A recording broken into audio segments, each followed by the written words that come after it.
All right, guys. Thanks for coming. Yeah. This is cool. I mean, small crowd. I'm into it. This is called Ride Forever, How to Keep Your Head Good. I'm Ryan. And let's get started. No, here we go. There we go. So this happened in Canada, like maybe 2 weeks ago, I think. And it was all over social. And I'm looking at it. I'm like, oh, there's a bike on the pole. What happened? What happened? And there's this fire department here. Like, why is the fire department there? Oh, right, gas. Maybe this thing's gonna leak and blow up and everything's gonna happen. It's gonna be a domino effect. So another clip I found is the car that it hit. I'm like, all right, but that still is not explaining it. I gotta dig deeper. So I start doing all the Google searches and I find this from Road and Track, which I thought was good, but it highlights the sensation of the bike on the pole, right? It was going fast, it was dramatic. Yes, it was, but what happened? I read the article, I pulled this, something unexpected happened. Take a look at the rest of my friends. So Bucky, he's supposed to come to this, but he posted this. What I see versus what I was really thinking about. Anik, you're here. Yeah. You commented. I'm tailoring this presentation very, very tight tonight. Oh, that's awesome. I was thinking the same thing. It's the Urban City kid. There he is. So I went to AI. I was like, AI's gotta know what happened. Well, typically indicates a severe high-speed collision. Tell me something that I don't know. The news is reporting the same shit. Social's like, this thing's up on a pole, what happened? So look at the car. We know this one. This one happens all the time. Look at the dent. This is the one I found. That is the only thing I could find that actually shows what happened. This guy's, I don't think he has any life-threatening injuries, so that's good. But he was flying through the intersection. The car was making the left turn at the intersection. I know 10 people that this happened to. Yes, it happened to you? Same thing, I'm going through an intersection on the hood, I didn't sail over. Look at this, this is insane. It's just so scary. So, if you guys ever read the Hurt Report from the late 70s, early 80s, they talk about this. This is the most common multi-vehicle collision with a motorcycle. It's actually the only one. Everything else is if you're drunk and you're messing up and you're being stupid. Cars, it's the left turns at the intersections. I like to say it's an unexpected thing because we know this. If you ride, it happened to you, it happened to me. Here's me the other day. I'm on 5th Ave in Brooklyn, and there's a van on the left lane, and I go around it just a little bit. Like I could see that car coming, but every single time I'm going through an intersection, I'm like, this car is gonna turn because it doesn't see me. It's not gonna see me. I don't have to get mad at it, I don't have to get pissed off, it doesn't see me. We know it, there's the data, it happened to me, great. But I'm also not really smart. This is on the way up to Americade. And my friend Brian is leading. And I come into an intersection and the yellows are longer here. So I think I can just go a little bit longer. But I wait and I look for my friends and he stops, which he should have at the yellow, and everyone else stops, but I stop late. And I go into the intersection like an idiot, and this car is going to make a left here. I saw it, it was pretty far away, but I start backing up. I'm like, what am I doing? Like, why did I even do that? That's not gonna help me ride forever. That's what this is called, Ride Forever. All right. We rode up here. My other friends that aren't on the bikes aren't here, but I've got a lot of you here, so I'm happy that you're here. This is us coming up the other day. We took back roads. Brian led 9.5 hours from Brooklyn, Queens, and New Jersey. It was wonderful. We had the best time. We did everything you do on a trip. you hit the rain, you change, put your rain gear on, then the sun comes out, then you got to pull over and take it off again, and you know, it's just great. It's all good stuff. My name is Ryan Snelson. This is my LinkedIn profile picture. I'm open to ride if anyone is also open to ride. They say that if you cover your face on LinkedIn, recruiters and everyone else, they're not going to pay you any attention. So I'm glad that I have my own company because that's not going to fly, I guess, in the real world. So I run an independent motorcycle studio called Motoveli. You guys got the stickers. Thanks for taking them. We're known for publishing these monthly magazines that aren't magazines anymore. It's about riding behavior or not at all. One of the issues, actually this is issues from May, if you're a fan of The Long Way Round, this is The Long Way Off. And instead of with Ewan McGregor and Charlie Borman, it's with Obi-Wan McGregor and Charlie Mutant Ninja Turtle. These are my 7-year-old's toys. So we have a whole little spoof of them making their way through the rug on the floor, and that's the issue. Here's another issue from a new rider that I befriended. And this is last year, and he made a mistake, and he went wide, and he hit the guardrail, and he sent me the text. I'm in the hospital. Glad you're okay. What happened? That's the response. So this is an interview about what happened and what he went through and how he's trying to figure out his mistakes. He's been riding for 3 years. Whoa, whoa, whoa. Come on, you can do it. There we go. I like analog. I don't like technology a lot. This is the map for the group ride. If you ever remember the old printers with the frizzy edges on them. So this whole thing is frizzed out. It's an analog map with a bunch of side quests. It's pretty fun. Oh, we're over here. I'm also working on, right now, an anti-GPS app called Wayfinder. It's for motorcyclists that don't want the overkill of maps and planning routes, or, apps and planning routes, I should say. But it basically sets your destination and it reroutes constantly, and it gives you more of an orientation to where you are and gives you the basic turn signals. No, we're over here now. All right, you're still here, that's good. I'm glad you're still here and you didn't leave. Because in 1990, riders under 25 were nearly 1 in 4. Today, it's less than 1 in 10. So I'm assuming that everyone in here rides because we're here at Americade. That's not an easy thing. We are a dying breed. Like, the kids are into e-motos. They're not into combustion bikes anymore. I don't know where it's going to go. I'm happy to be here. I don't think I'll ever want to stop riding the combustion bikes, but the line is going down, right? Everyone here at Americade is like, they've peaked. We're the oldest of the youngest, or the youngest of the oldest, however you want to say it. But it's going down, and I think e-motos are going to replace it, but I'm not really sure. It's just one of those hypotheses, because you don't need to register them. You don't need the license for them. They're cheaper. There's just a lot of things happening with e-motos. This is 1990. This is me, my friend Brian. There he is. Nice. I'm in the purple here on a 1986 KX80 beater. I don't know what you were. Were you borrowing Aaron's bike? That might have been Pearson's bike. Yeah. So you were on a big wheel. You're a bigger guy. So that was us in 1990 in New Jersey. We got into riding before we got our license, and we were like, this is dope. Let's keep doing this. Oh, I got a phone call. Bro, you're right. You're late. What? Sorry, what? Say it again. Where is this at, brother? Dude, come on, man. I'm in the middle of my presentation. Oh, Ryan.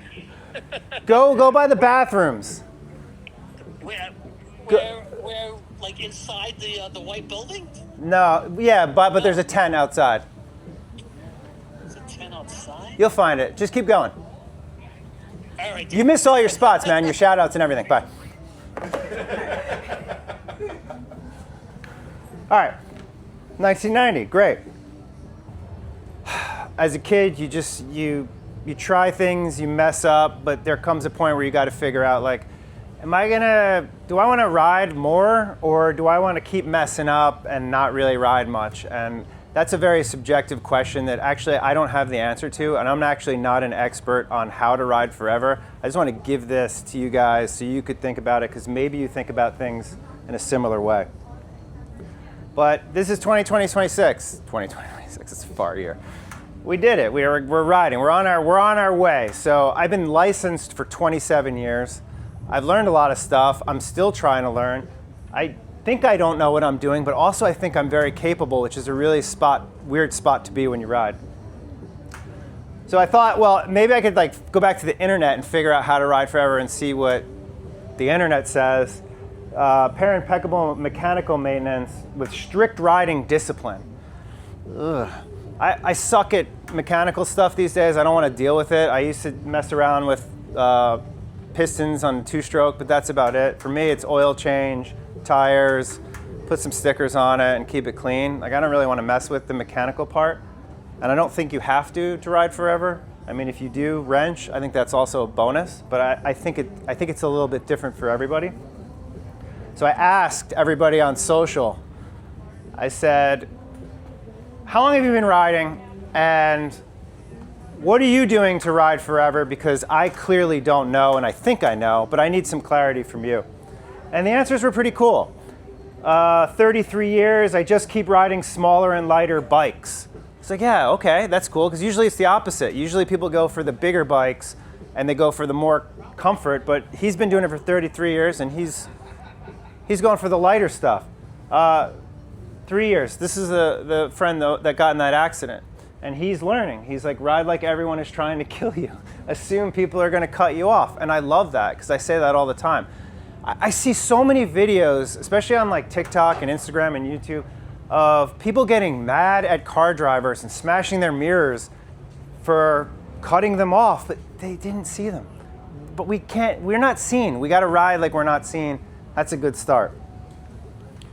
Licensed for 6 years, riding forever, evaluating and respecting my machine. This is cool. So I've had five motorcycles in 27 years, street bikes.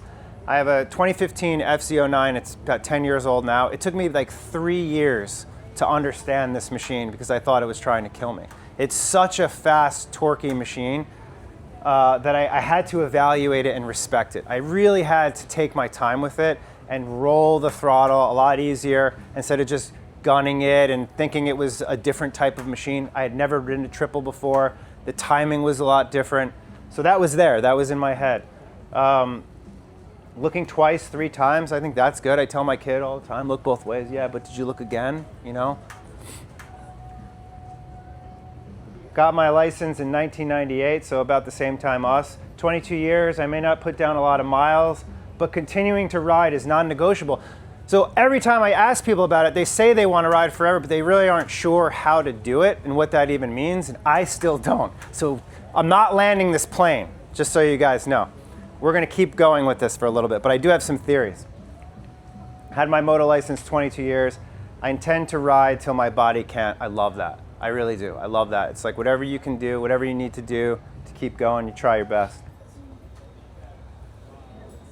All right. I'm going to stay close to this thing. I think it comes down to 3 things. Keeping your head straight, being in a flow state, and thinking that you want to ride forever. So going back to the HURT report from 1981, it cites distraction as the most common factor for why people crash and why they don't ride. And I thought this was cool because in 1981 we didn't have the cell phones. We always think people are distracted now, but they've always been distracted. So you get people that are on the road that are distracted, and then you get us that are trying to ride that get distracted. So I'm trying to think of what are the things that get me distracted, and these are the things that I was thinking about, these feelings that you get, and feelings are tricky. Feelings are tricky. Yesterday, I lost my glasses when I was going to Whiteface Mountain, and then my gloves were locked in his compartment for 45 minutes, and my hands were freezing, and the temp dropped, and I was pissy. I felt it. I wasn't having fun. I was like, I just want to get down this hill. and I was distracted. I was personally distracted. And that's when you start making those stupid mistakes, like when I went through the light, right? I was having too much fun, and I didn't slow down on time, and I went through the light. I should know better. Here's the feelings scale and coping skills that I have on my refrigerator for my kid. Every time he feels frustrated or angry or confident, I bring it over and I'm like, hey man, like, how you feeling? Here's what you could do now, you know? And he doesn't care. He doesn't care. He looked at it a couple times. I think this is for me to think that I'm doing a good job having him feel out his feelings. And the reality is humans are bad at this. So there's not a playbook for what to do. There's not steps that you can take, but it's really just like a framework of a way to think about it. Like the feelings thing is a real big one for me. I think that really creates mistakes for people. This is not to be confused with actual head checks. This is coming off of the Verrazano Bridge in Staten Island. I grew up riding dirt bikes. I don't trust my mirrors. I have my camera mounted here, so you can't see, but I'm doing this every time I go to turn. And if I'm trying to get to this exit 14, which is coming up right here, this truck just flies right behind me. Even if I was looking at a mirror, it happened so fast I probably wouldn't have seen it. So actual head checks, I think, are pretty life-saving. Know what you're feeling. I did a whole issue called BRAP to School, and it was based on 1980s Scantron technology with true or false questions, and one of them was knowing better and not doing better is the preferred behavior. And I think if you can be aware of the fact that you're not learning from your mistakes, or you are learning from your mistakes, then you'll be in a better spot to ride. I like this Bruce Lee quote, empty your mind, be formless, shapeless like water, put water in a cup, becomes the cup, put water in a bottle, becomes the bottle.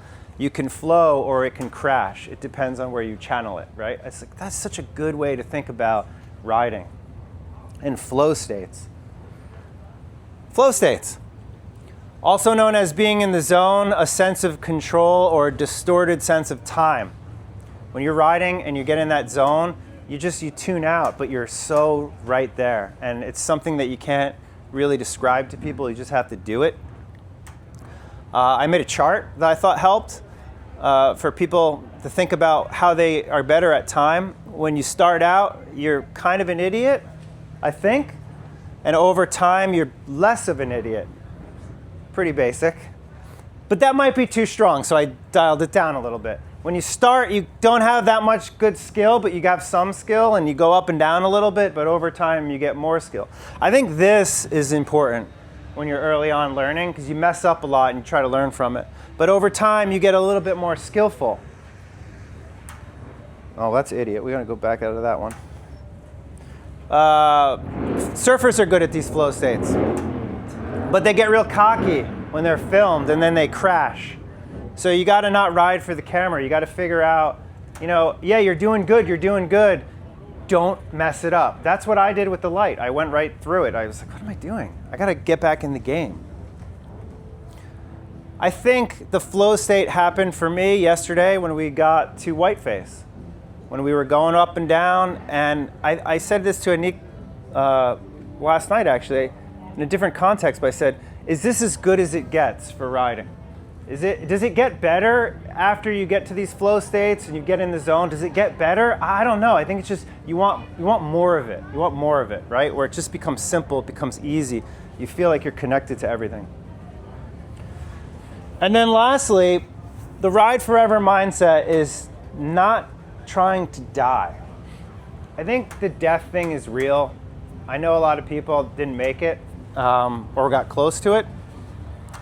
We always hear the stories, but I think you gotta balance the positivity with the realities that, like, yeah, it actually could happen to you, and that helps me feel a little bit stronger on the bike.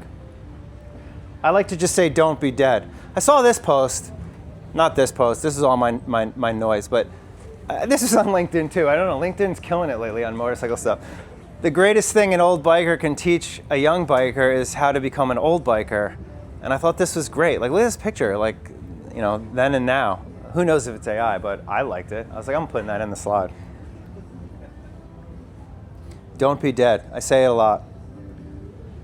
I'm gonna end on this, and then if you're interested, do a little Q&A, and I could show you some Wayfinder stuff. But I think the smallest riding moments that you do could feel important and accomplished. You don't have to go big. You don't have to ride for 9 hours.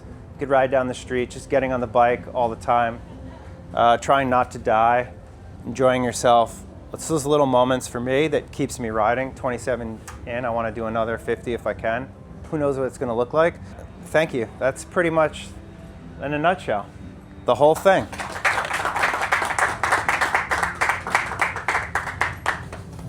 Thanks for coming. It means a lot. Can we get a group shot of all these guys too? Tyra, would you mind getting a shot? Sorry, you getting there? I'll take it. No, I'll take it. Take my glasses off. Those ones. This is history in the making No. right now. You guys are. These are the most prominent. Listen, if you guys didn't Content show up, creator, you these- know, it would be me and Tara here.